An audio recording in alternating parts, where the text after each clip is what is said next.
Hey, I'm Dan with DJ2 Motorsports and welcome back to the videos. In this video we're going to talk a little bit about shock absorber basics.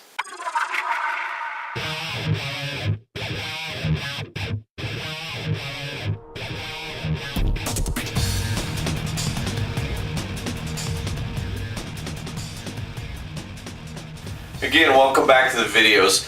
Now in this video we're going to talk just a little bit about the basics of shock absorbers. And we've already covered the fact that the springs allow the suspension to move under the chassis, and what the shock absorbers do is control the speed at which the suspension components move. Alright, so again, the springs allow that suspension to compress and rebound underneath the chassis so you can get over the bumps and all the contours in the road. And the shocks, just what they do is they control that movement by the suppression of the speed that spring will compress and rebound. So now what does that mean? So if your tire is still bouncing after you go across a bump or the contours in the road surface, that means your shock is too soft. If it's just skipping across, that means your shock is too stiff because it's not allowing the suspension to compress fast enough to get over that bump. It's just skipping right across.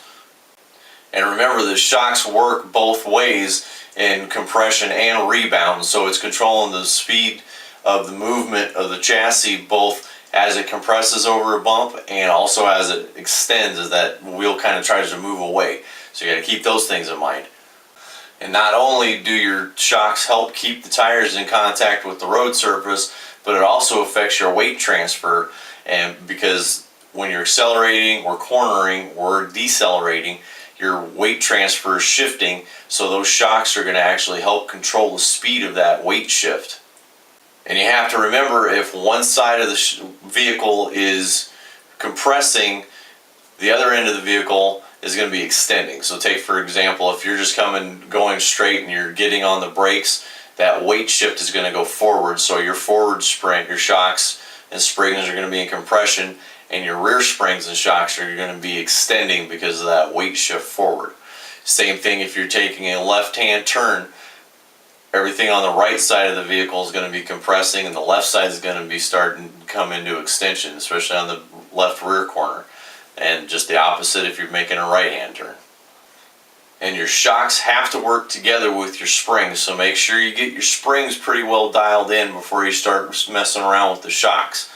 You need to make sure that when you are making changes, make very small changes when you go. Don't go make a big drastic swing in your change, because it's going to be harder and harder for you to try to tweak it and be able to see where that big difference is. And make sure you're keeping a logbook or notes or something on when the conditions are happening and where you're having problems. That way you can go back to it.